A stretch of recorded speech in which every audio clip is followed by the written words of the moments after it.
All in favor? Aye. Any opposed? We're back in executive session, public session, and Ms. Rashid has joined us. Hi, Sarah. How you doing? Item 5. Hi. Item 5 is a student presentation.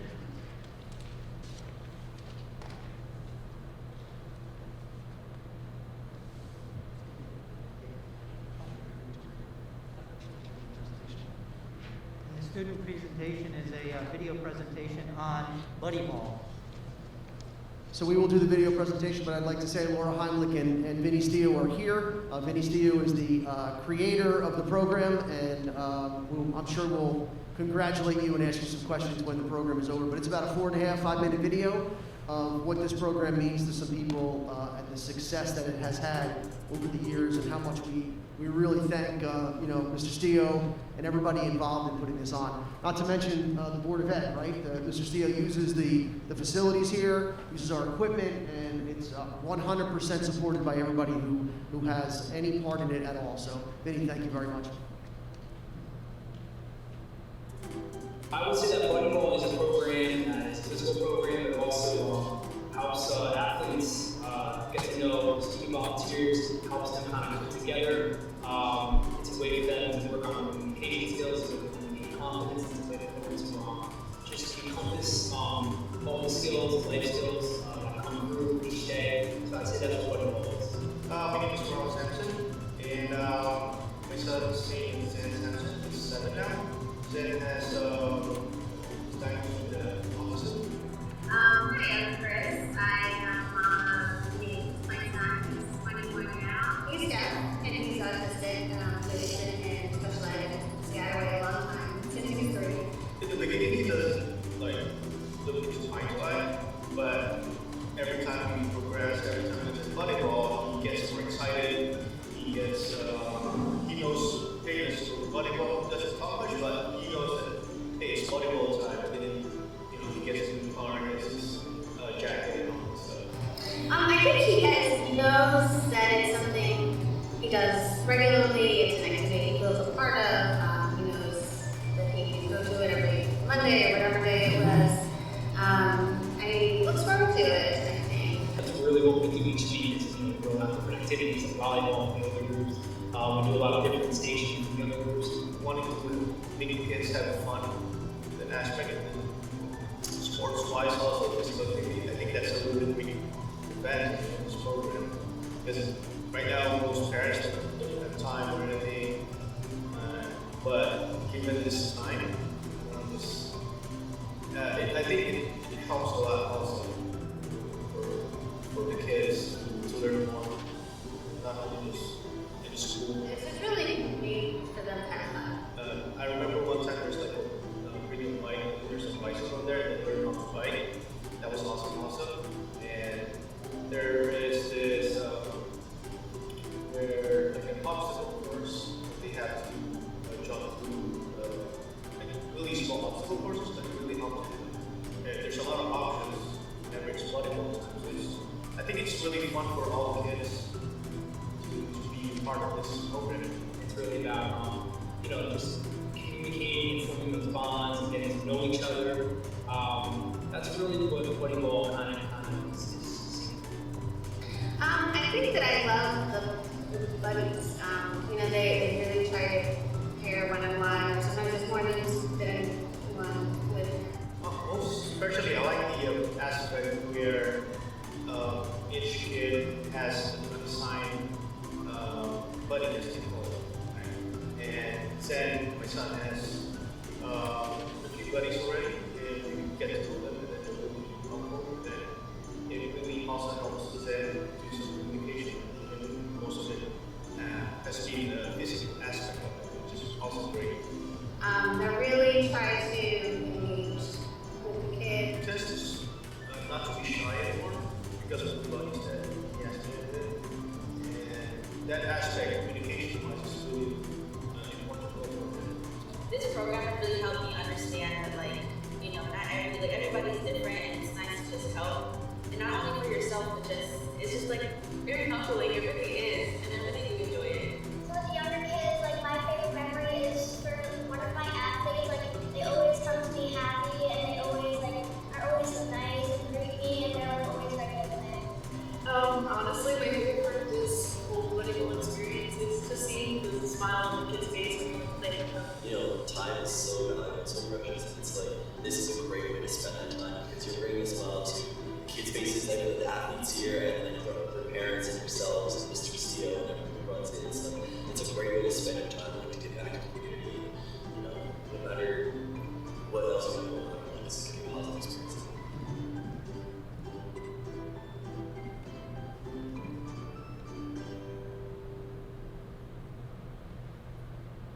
So what strikes me the most about that is, you know, let me back up.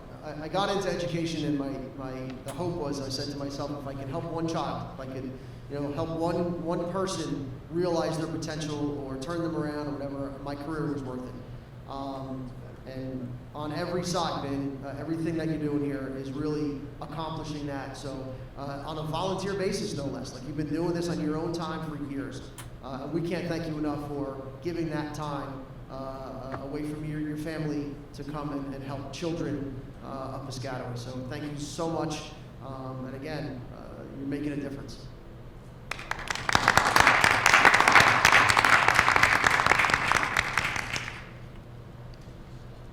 Next item 6 is our student representatives report.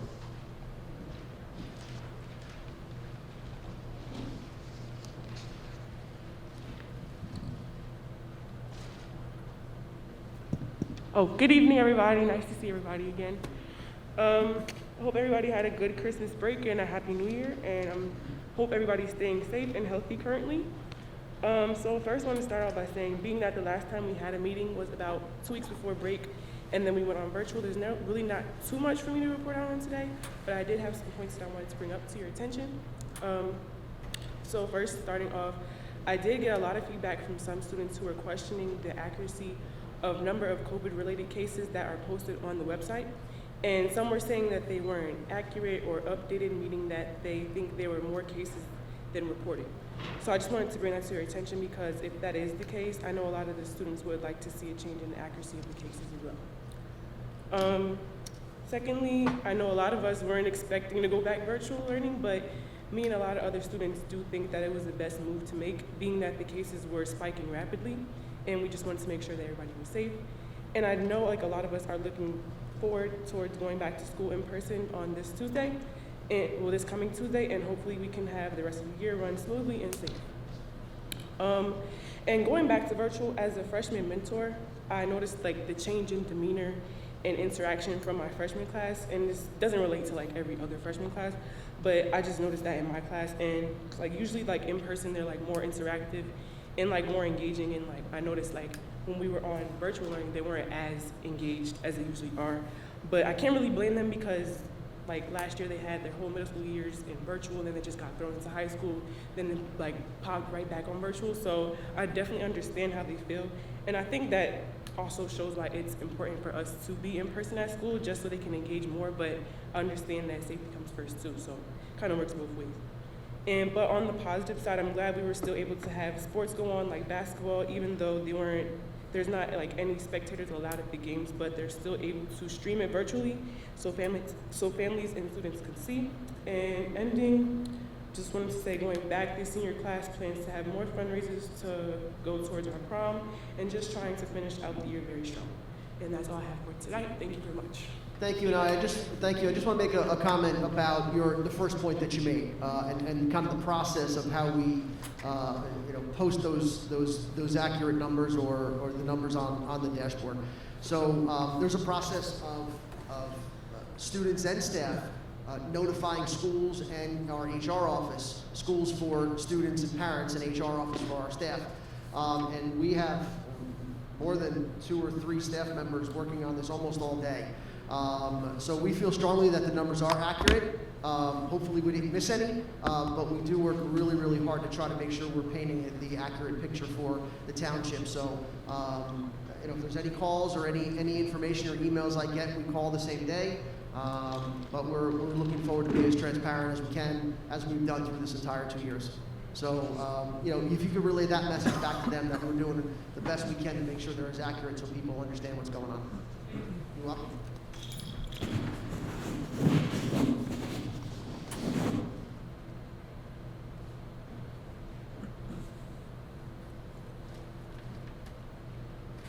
Good evening, everyone. I hope everyone's doing well and is staying safe. I'll be frank and say that starting school again virtually has been a rough transition for many. Compared to last year, though, students have been able to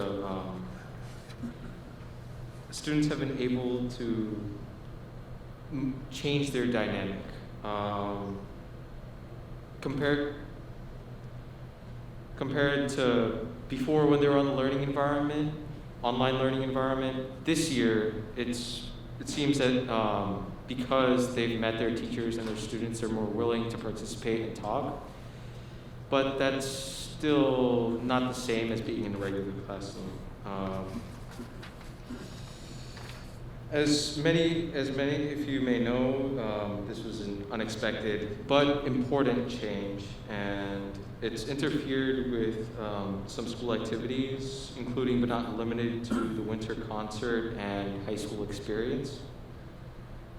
After talking to Mr. Baldessano, the high school does intend on rescheduling the winter concert in February, along with the high school experience, which is a night where incoming freshmen can receive a tour with the school and all it has to offer along with their families. The elephant in the room is Omicron and COVID cases on the rise, especially in relation to the holiday season. Many people seem to be in agreement that this was the right decision to go virtual for now, to prevent further COVID cases and to keep control on this. In general, there's not very much to report upon because we've been virtual for 2 weeks, as Naya said. But students remain hopeful and optimistic to return to an adequately safe and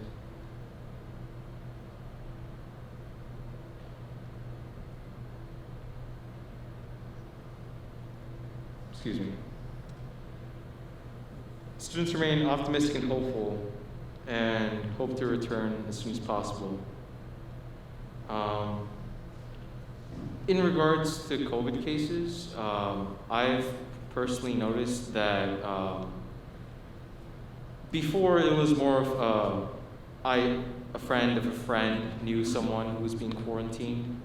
Now I've kind of observed that more and more people that I knew were being quarantined. So I'm interested in knowing how we plan on reevaluating COVID cases as we enter back into the building. And I would like to overall thank the board for taking the safety precaution and taking safety as a priority. Thank you. Thank you, Vera. I think a couple of things to what you said. First of all, I'd like to thank our teaching staff for seamlessly transitioning to online learning for these 2 weeks. And I appreciate all of the kind words and support in the decision that we made to go virtual for these 2 weeks. I feel strongly that we'll be able to come back on Tuesday and keep everybody as safe as possible in the same manner that we have in the past with the same protocols in place. And Vera, you asked specifically about, you'd like to know how we're going to manage this, and we're going to continue to do so as we have been. We meet with the health department consistently. Superintendents in Middlesex County met with the health department today and really talked about I guess the theme from the health department, whether we like to hear this or not, is this is going to be with us, so we have to learn to live and kind of bob and weave. Right? So our nurses are stretched in, and I cannot thank them enough for what they're doing. But we're going to continue to monitor. We're going to continue to contact trace. Ms. Sousa back there is going to continue to give up all of her free time to track cases and contact trace as well. But I guess as we move forward with whether it be Omicron or another variant, I think it's really important for us to try to find ways to, as the health department would say, put this into our normal, living style and make sure we're doing everything we possibly can, cleaning protocols, mask wearing, things like that, to be sure we could not shut down schools, restaurants, bars, things like that. I think it's important as we see kind of the flexibility and how much this kind of ebbs and flows with the different variants. So there's a lot that goes into not only decisions we make, but the state and the local health department. And we'll continue to monitor as we have been, and we're relying on parents to contact us as well as staff members to do so as well. And we've had a great success with that. So. Ms. Dr. Bailey, I want to thank both of our student representatives. I'm proud of you, both of you, and I love the courage that you had to speak and express your feelings. That's very difficult and being vulnerable. And also representing your fellow classmates. You express the sentiments that the teachers have as well. This is a very difficult time, difficult process, but being in person, that social dynamic, that's part of social and emotional learning, and you need that interaction. You need that. So I also ask you to talk to your fellow students as well, because we all know sometimes we see students with the mask down, below their nose. If you want to continue to be in school, you have to do your part as well. And that's a message that we need to send as well, because we know it's so critical being in school and engaging with other and engaging and interacting with other students as part of your learning process. So again, both of you, I commend you for standing forward.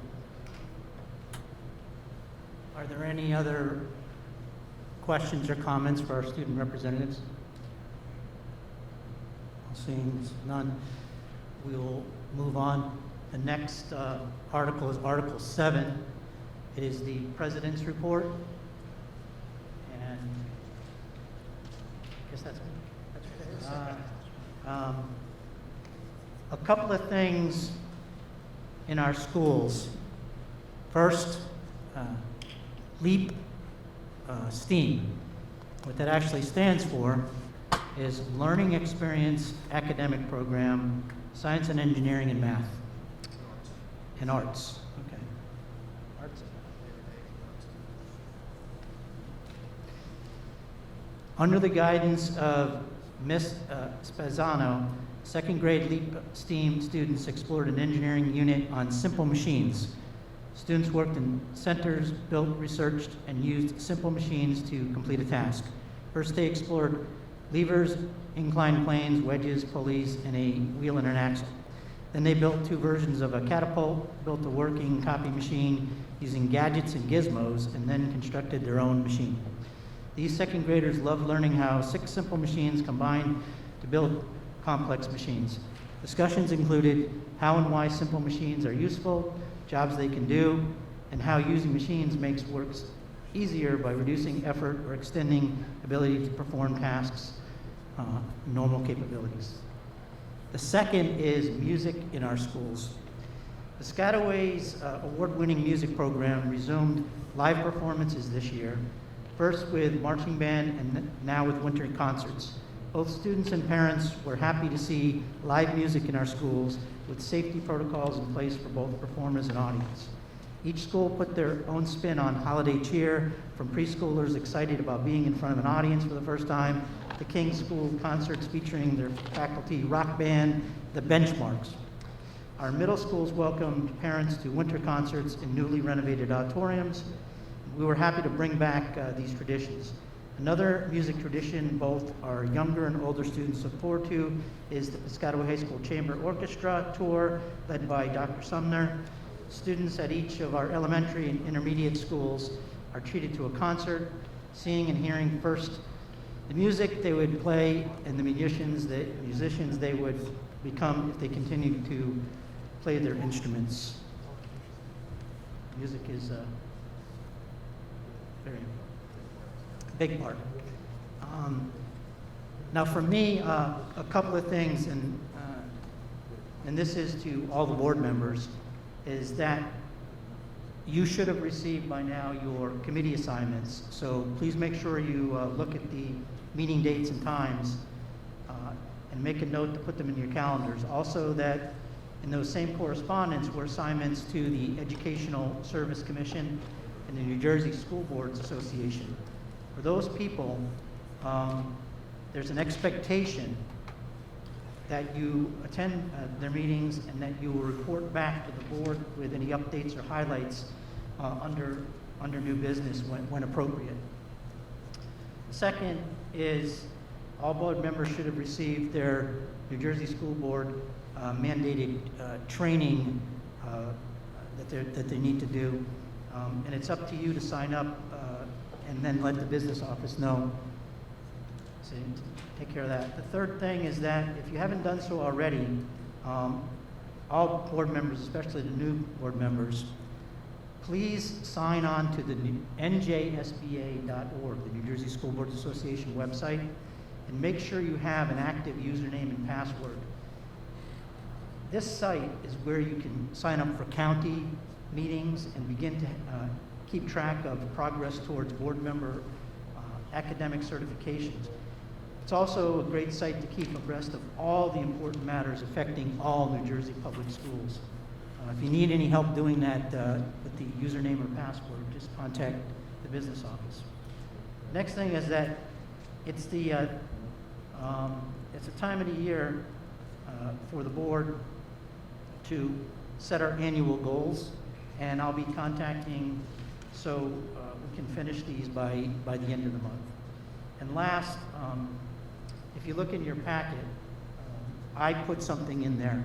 I want to start out on a good note. There's a great book called by Tom Collins called Good to Great, and the one handout that is in there is what makes a great school board member.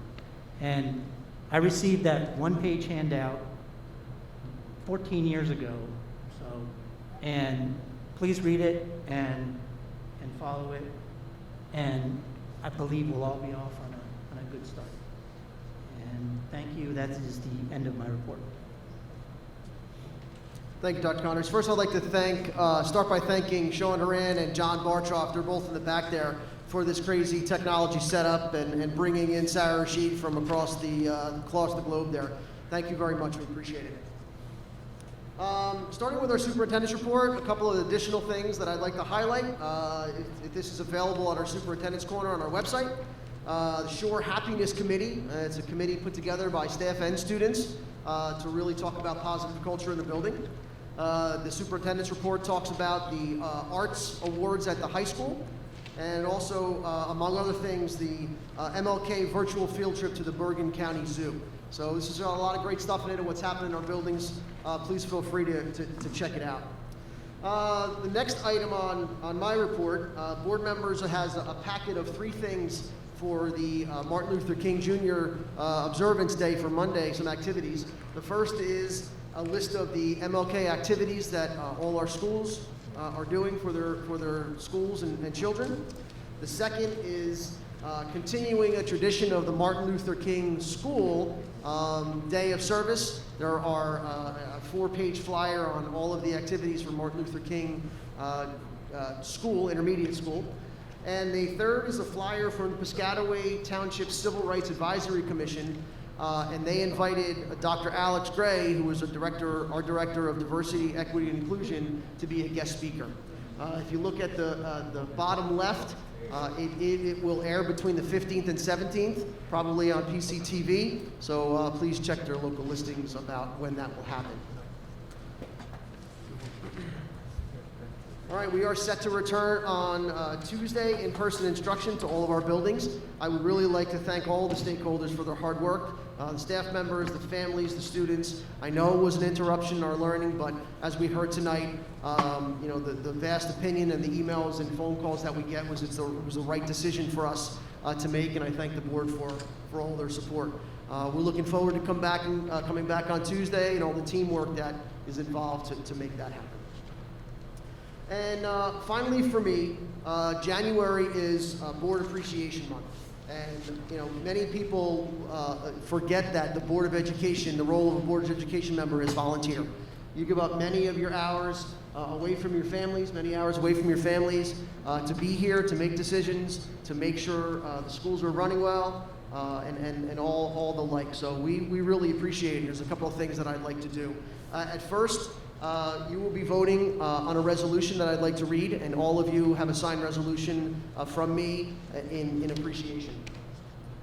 Whereas the New Jersey School Boards Association has declared January 2022 to be School Board Recognition Month, a time that all residents can acknowledge the contributions made by our local school board members. And whereas the Piscataway Board of Education is one of more than 580 local school boards in New Jersey that set policy and oversee operations for public school districts and embrace the goal of high-quality education for all New Jersey public school students.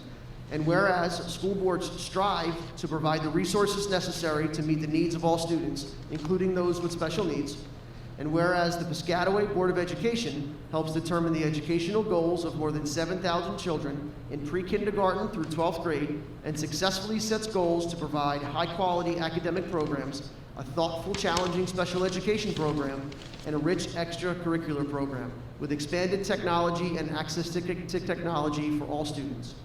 And whereas the Piscataway Township School District is recognized on state and national levels for achievement in academics, athletics, and the arts.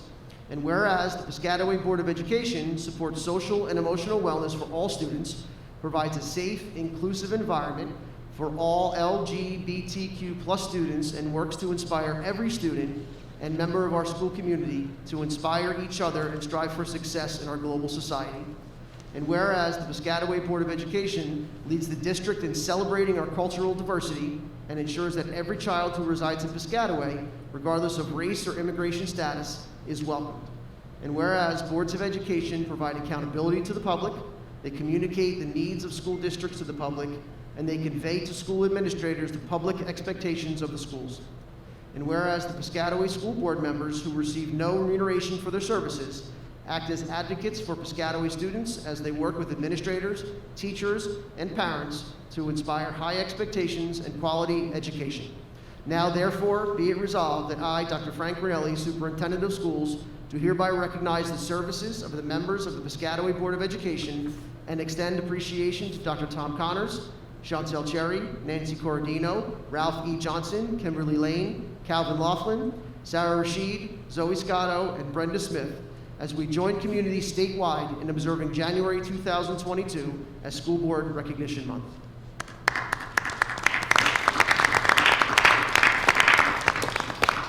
Also, in front of you is a gift from our school district to you. It is a photo album that Rebecca Sterlacki, our Director of Visual Performing Arts, Supervisor of Visual Performing Arts, was able to put together. She had it printed, and it's a gift from us to you. And it's pictures of students in virtual situations as well as in-person situations. The album is fantastic. And we're really lucky that Rebecca was able to put that together.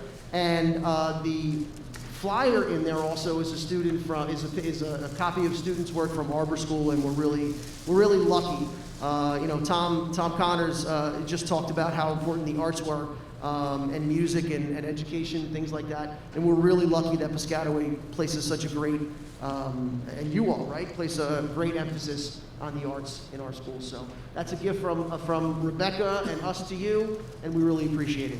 And personally, I'd like to thank board members for all their support. I became a board member 5 or 6 months before the pandemic hit, and I really appreciate all the support that you've all given us as we're leading the district through these crazy times.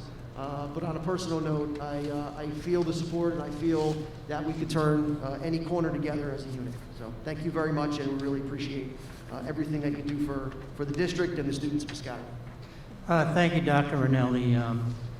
Having previously been on the board, I vividly remember when I was liaison for Randolphville School, you would come to the meeting, January meeting, and there'd be gifts and et cetera. And I remember receiving 8.5 by 11 letters to you from the first graders, second graders, third graders. And I keep it to this day because I opened it up and it said, "Dear Dr. Connors, thanks for buying all our stuff." Kind of put things in perspective. Next, we will move on to Article 9, which is Personnel and Labor Relations. Mr. Johnson? Be it resolved that the following motions identified as items A through D be approved as presented. Motion. Second. Board Secretary, will you please read the call? Mrs. Corradino? Yes. Mr. Johnson? Yes. Mrs. Lane? Yes. Mr. Laughlin? Yes. Mrs. Rashid?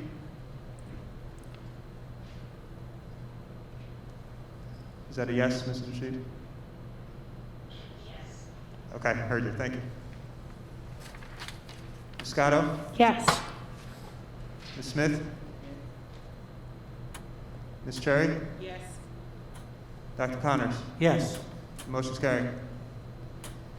The next article is Article 10, and it's committee reports. There was only one committee that met since our reorganization meeting.